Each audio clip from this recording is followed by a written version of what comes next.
Hello student, I am sir. आज हम देखेंगे कोण के बारे में। देखो, आज हम पढ़ेंगे एंगल यानी आपके कोण के बारे में पढ़ेंगे। अब कोण के प्रकार, कोण की परिभाषा, उनके बारे में पढ़ेंगे। तो देखो, अब कोण किसे कहते हैं? देखो, कोण दो किरणों से मिलकर बनी आकृति को कोण कहते हैं। यानी कोई भी, देखो, दो किरण है, दो किरण, देखो एक किरण ये है और एक किरण आपकी ये, दो किरणों से मिलकर बनी आकृति को कोण कहते हैं, जिसमें एक बिंदु उभिनिष्ठ हो। अब देखो, इसमें ए है, बिंदु ए है ना, ये दोनों किरणों में उभिनिष्ठ है। आपका एक बिंदु दोनों किरणों में क्या है? उभिनिष्ठ। बिंदु ए आपका उभिनिष्ठ है, तो ये आपका कोण है। दो किरणों से मिलकर बनी आकृति कोण कहलाती है। अब देखो, कोणों के प्रकार। अब कोण कितने प्रकार के, जितने भी प्रकार के, उनके बारे में हम देखेंगे। तो देखो, पहला प्रकार है आपका न्यून कोण। पहला कौन सा आपका? न्यून कोण। न्यून कोण क्या होता है? ऐसा कोण जो 0 डिग्री से 90 डिग्री के बीच में हो। तो ऐसा कोण जो 0 से 90 डिग्री के बीच में हो, तो वो आपका कौन सा कोण कहलाएगा? न्यून कोण। ठीक है, यानी आपका कितना भी होगा, 45, 37, यानी 0 और 90 के बीच में देखना आप। फिर आपका दूसरा है समकोण। दूसरा क्या आपका? समकोण। ऐसा कोण जो 90 डिग्री का। अब इसमें फिक्स है, अब ये समकोण है ना, फिक्स आपका 90 डिग्री होगा, ना कम होगा ना उससे ज़्यादा, ना 90 से कम और ना 90 से ज़्यादा। आपका फिक्स 90 डिग्री का होगा, वो कौन सा हो जाएगा? समकोण। ठीक है। फिर तीसरा आपका अधिक कोण। अधिक कोण यानी ऐसा कोण जो 90 डिग्री से 180 डिग्री के बीच हो, यानी 90 से ज़्यादा और 180 डिग्री से कम, ये आपका अधिक कोण है, यानी 90 और 180 के बीच में होगा आपका। फिर आपका चौथा है सरल कोण या ऋजु कोण। देखो, सरल कोण या सरल कोण को क्या बोलते हैं? ऋजु कोण। तो ऐसा कोण जो 180 डिग्री का हो। अब इसमें फिक्स है 180 डिग्री का होगा, उसको बोलेंगे सरल कोण या ऋजु कोण। तो ये आपकी सीधी रेखा ना, सरल रेखा, और सरल रेखा होती है वहाँ आपके 180 डिग्री का कोण होता है, सरल कोण होता है आपका। फिर देखो, पांचवा आपका प्रतिवर्ती कोण। प्रतिवर्ती कोण क्या होता है? ऐसा कोण जो 180 डिग्री से 360 डिग्री के बीच हो। अब प्रतिवर्ती कोण पूछे ना, तो 180 और 360 के बीच में होगा। अब देखो, ये आपका तो न्यून कोण है, ये अंदर वाला, तो लेकिन इसके बाहर वाला है, ये आपका प्रतिवर्ती कोण है। ये टोटल आपको पता, पूरा घेरा बनता है ना, ये पूरा वर्ग, तो इसमें टोटल योग होता है 360। टोटल क्या होता है? 360। ये अंदर वाला, ये तो आपका न्यून कोण दिख रहा है, ये हमने पढ़ा न्यून कोण है। लेकिन जो ये बाहर वाला बन रहा है, ये आपका प्रतिवर्ती कोण। प्रतिवर्ती कोण क्या होता है? 180 से ज़्यादा और 360 से कम। अगर आपको कहीं पूछ ले सवाल कि निम्न का प्रतिवर्ती बताए, तो आपको कुछ नहीं करना, जो कोण दिया हुआ है वो 360 में से घटा दो। जैसे आपका दिया हुआ है 110 का प्रतिवर्ती बताओ, तो आपका 360 में से घटा दो 110, पीछे बचेंगे आपके 250। ठीक है, तो प्रतिवर्ती पूछे तो हमेशा 360 में से घटा दो, तो आपका प्रतिवर्ती कोण आ जाएगा। स्टूडेंट, आगे देखिए, आपका छठा है, देखो कोण के प्रकार में होगा, छठा है पूरक कोण। देखो, छठा क्या है आपका? पूरक कोण। यदि दो कोणों के मापों का योग 90 डिग्री हो, तो वह पूरक कोण कहलाता है। अब यानी कोई भी दो कोणों का योग आपका 90 डिग्री होगा, तो वह आपका पूरक कोण कहलाएगा। ठीक है। और समान पूरक कोण, अब देखो आपको पूछेगा अगर समान पूरक कोण क्या होते हैं? 45-45। आपको पता है 45 और 45 को जोड़ेंगे तो 90, दोनों ही समान है। अब दो कोण समान है, 45-45, तो समान पूरक कोण कौन से? 45 और 45। तो पूरक कोण क्या होता है? दो कोणों का योग होता है 90 डिग्री। उदाहरण देखो, अब जैसे उदाहरण आप समझेंगे कि 25 का पूरक कोण पूछा आपको, अगर पूछेगा 25 का पूरक कोण बताओ, तो आपको क्या करना है? योग टोटल 90, तो 90 में से 25 घटा दो, 90 में से 25 घटा दो, तो पीछे क्या बचेगा आपका? 90 में से 25 घटाएंगे, पीछे बचेगा आपका 65 डिग्री। तो 25 का पूरक कोण क्या जाएगा आपका? 65 डिग्री। ठीक है। ऐसे कैसे? देखो, 57 का पूरक कोण पूछा है, तो क्या करना है? 90 में से 57 घटाना आपको। अब 90 में से 57 घटाएंगे, तो पीछे कितने बचे जाएंगे आपके? 33 डिग्री। कितने बचे जाएंगे आपके? 33 डिग्री। ठीक है। तो देखो, 57 का पूरक कोण क्या आ जाएगा आपका? 33 डिग्री। इसी प्रकार देखो, आपका सातवां है संपूरक कोण। सातवां कौन सा आपका? संपूरक कोण। यदि दो कोणों के मापों का योग 180 डिग्री हो, तो वह संपूरक कोण कहलाता है। तो देखो, संपूरक कोण का मतलब क्या है? दो कोणों का योग आपका 180 डिग्री होना चाहिए। कोई भी दो कोणों का योग कितना होना चाहिए? 180 डिग्री, तो वो आपके संपूरक कोण कहलाएंगे। अगर आपको पूछेगा समान संपूरक कोण, तो 90-90। अब देखो, 90 और 90 कितने होते हैं? 180, तो दोनों ही समान है, 90-90, तो समान संपूरक कोण कौन से है? 90 डिग्री। अब देखो, उदाहरण आपका 105 का संपूरक पूछा है। अगर आपको संपूरक पूछा है, तो किस में से घटाना है? 180 डिग्री में से। तो 180 डिग्री में से 105 डिग्री घटाना है, तो पीछे क्या बचेगा? देखो, 180 डिग्री में से 105 घटाएंगे तो 75 डिग्री बचेगा आपका। कितना बचेगा आपका? 75 डिग्री। इसी प्रकार 167 डिग्री घटाना है, तो 180 में से 167 डिग्री घटाएंगे, तो पीछे क्या बचेगा? तो ये आपका 13 डिग्री बचेगा। कितना बचेगा आपका? 13 डिग्री। तो 180 में से 167 घटाएंगे, तो पीछे बचेगा आपका 13 डिग्री। तो ये आपका पूरक कोण, ये आपका संपूरक कोण। पूरक कोण यानी दो कोणों का माप 90 डिग्री, संपूरक यानी दो कोणों का माप 180 डिग्री। तो स्टूडेंट, आगे देखिए, आपके कोणों के प्रकार में है आपका 8वां। देखो, कोणों के प्रकार में 8वां आसन कोण। आसन कोण क्या होता है? यदि दो कोणों में एक उभयनिष्ठ शीर्ष हो, देखो दो कोण है, दो कोणों में एक उभयनिष्ठ शीर्ष एवं एक उभयनिष्ठ भुजा हो तो आसन कोण कहलाता है। अब देखो ये आपके दो कोण है, इसमें देखो उभयनिष्ठ शीर्ष ये ए है ना, दोनों कोणों में काम आ रहा है, ये आपका दोनों में उभयनिष्ठ है और एक आपकी ये भुजा, ये वाली बीच वाली भुजा है ना, ये दोनों कोणों के लिए एक ही भुजा काम में आ रही है। तो देखो एक तो उभयनिष्ठ शीर्ष हो गया और एक आपकी इसके उभयनिष्ठ भुजा हो गई, तो ये आपके कौन से कोण कहलाएंगे? आसन। अब आसन का मतलब क्या था? दोनों जुड़े हुए, यानी देखो ये दोनों कोण आपस में जुड़े हुए हैं, दो कोण जुड़े हुए हैं आपस में और बीच में एक भुजा दोनों में काम आ रही है, तो इसको बोलते हैं आसन कोण। ठीक है, फिर देखो आपका शीर्षाभिमुख कोण, आपका नम्मा है आपका शीर्षाभिमुख कोण। अब शीर्ष यानी इसके विमुख, यानी इसकी जो मुख होते हैं वो विमुख होते हैं, विपरीत दिशा में होते हैं, इसका मतलब ये होता है। तो देखो शीर्षाभिमुख कोण क्या होता है? वह कोण जिसमें एक्स की आकृति बनती है। अब आपको कहीं भी कैसी भी आकृति देखनी है, अगर आपको एक्स की आकृति दिख जाए तो वो कौन से कोण कहलाएंगे? शीर्षाभिमुख कोण। तो वह कोण जिसमें एक्स की आकृति बनती हो एवं दोनों कोण बराबर हो।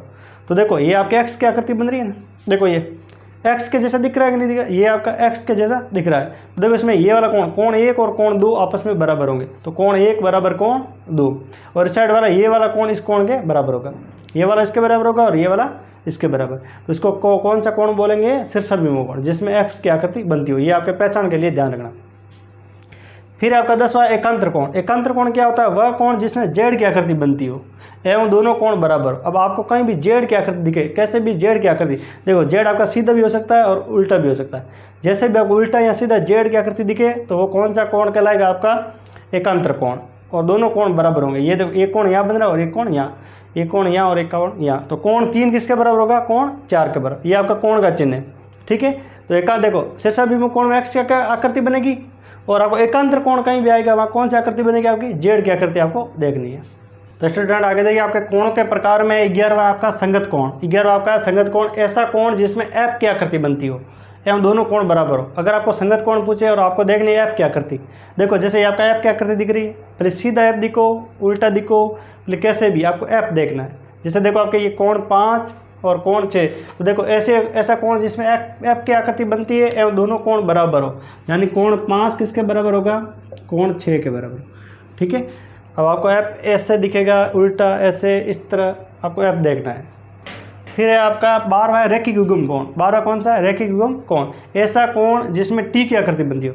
अब रैखिक युग्म कोण में कौन सी आकृति बनेगी? आपके टी की आकृति, एवं दोनों कोणों का योग 180 डिग्री होगा। अब देखो ये आपका टी आपका उल्टा भी दिख सकता है, सीधा भी, इस साइड कैसे भी आपको टी देखना है। इस तरह का आपको दिखे, यानी एक सरल रेखा पर दो कोण बने, एक सरल रेखा पे कोई भी दो कोण बने तो उसको बोलते हैं रैखिक युग्म कोण। तो देखो तो इन दोनों कोणों का योग कितना होगा? 180 डिग्री। देखो कोण 7 प्लस कोण 8, इनका योग क्या होगा? 180। इन दोनों कोणों का योग होता है 180। अब हम पढ़ चुके हैं सरल रेखा पर बने कोणों का योग होता है 180 डिग्री, और आपको पता है संपूर्ण कोण का योग भी क्या होता है? 180 डिग्री। तो देखो इसको हमें ना रैखिक युग्म कोण को संपूर्ण कोण भी कह सकते हैं, क्योंकि इसका भी योग 180 होता है और उनका भी योग कितना होता है? 180 डिग्री। तो ये थे आपके कोण। तो स्टूडेंट आगे देखिए, आपका एक क्वेश्चन है, निम्न आकृति में बताइए कि, देखो ये आपकी आकृति दी हुई है, इसमें आपके कोण दिए हुए, आपको बताना है। इसमें देखो शीर्षाभिमुख कोण बताना है, अंत एकांतर, बाएं एकांतर, और आपका संगत कोण और रैखिक युग्म कोण, ये आपको इसमें आकृति में आपको बताना है। तो देखो आपका शीर्षाभिमुख कोण, अब शीर्षाभिमुख कोण में हमें क्या देखना है? एक्स की आकृति। तो देखो ये आपका एक्स दिख रहा है, तो कोण 1 किसके बराबर होगा? 3 के बराबर। कोण 1 होगा आपका कोण 3 के बराबर। इसी प्रकार कोण 2 होगा आपके 4 के बराबर। कोण 2 किसके बराबर हो जाएगा? कोण 4 के बराबर। ठीक है, एक्स से अब शीर्षाभिमुख कोण में एक्स की आकृति बनेगी, ये एक्स की आकृति बन रही है, तो आमने सामने कोण ये बराबर होते हैं। ठीक है, इसी प्रकार नीचे देखो आपका 5 होगा 7 के बराबर, ये कोण आपका 5 किसके होगा? 7 के बराबर, और 6 होगा आपके 8 के बराबर, 6 हो जाएगा आपके 8 के बराबर। इसी प्रकार देखो अंत एकांतर। अंत एकांतर आपको पता एकांतर कोण में किसकी आकृति बनती है? जेड की आकृति। ये आपको जेड देखना, ये दिख रहा है जेड, ऐसे जेड देखना, इधर से यहाँ से यहाँ से जेड देखेंगे तो आपको पता है अंदर वाले कोण, यानी 4 किसके बराबर होगा? 6 के बराबर। तो कोण 4 हो जाएगा आपके कोण 6 के बराबर। इस साइड देखो जेड देखेंगे हम, इस साइड वाला, ये वाला, तो 1 हो जाएगा 7 के बराबर। कोण 1 किसके बराबर हो जाएगा? कोण 7 के। ये तो आपके अंत एकांतर यानी अंदर वाले एकांतर। अब पूछा बाएं एकांतर, बाएं यानी बाहर वाले, इसमें भी देखना तो जेड, ये देखो ये ठीक बाहर वाला कोण, ये 2 हो जाएगा 8 के बराबर। ये बाहर दिख रहे, बाहर यानी 2, कोण 2 किसके बराबर हो जाएगा? कोण 8 के बराबर, और कोण 5 हो जाएगा कोण 3 के बराबर। ठीक है, ये बाहर वाले एकांतर कोण हो जाएंगे। फिर पूछा संगत कोण। अब संगत कोण में किसकी आकृति बनती है, एफ की आकृति। तो देखो आपको एफ दिख रहा है इस साइड, एफ दिख रहा है ना, तो ये किसके बराबर हो जाएगा, 5 के बराबर। अभी पढ़ा हमने, एफ दिख रहा है तो ये कोण यानी 1 हो जाएगा 5 के बराबर। तो कोण 1 हो जाएगा आपके 5 के बराबर। और इस साइड एफ देखेंगे तो हम 4 हो जाएगा आपके 8 के बराबर, 4 हो जाएगा आपके 8 के बराबर। अब देखो उल्टा एफ देखेंगे ऐसे तो आपका 2 हो जाएगा 6 के बराबर। तो ऐसा देखेंगे इस साइड से तो 2 हो जाएगा आपके 6 के बराबर। और आपका उधर देखेंगे तो आपका 3 हो जाएगा 7 के बराबर। कोण 3 किसके बराबर हो जाएगा, कोण 7 के बराबर। ठीक है। फिर पूछा रैखिक व्योम कोण। अब रैखिक व्योम कोण में आपको देखो टी की आकृति बनती है। देखो ये आपका टी बन रहा है इससे, ऐसे ऊपर दिख रहा है टी, यानी कोण 2 प्लस कोण 3 इनका योग कितना हो जाएगा 180 डिग्री। ऊपर वाला कोण 2 और 3 का योग 180। इस ऐसे देखो वापस ये आपको टी दिख रहा है, 3 और 4 ऐसा भी टी देख सकते हैं इस तरह, 3 और 4 कोण 3 प्लस कोण 4 इनका भी योग क्या हो जाएगा 180। इस साइड आप ऐसे देखोगे तो कोण 1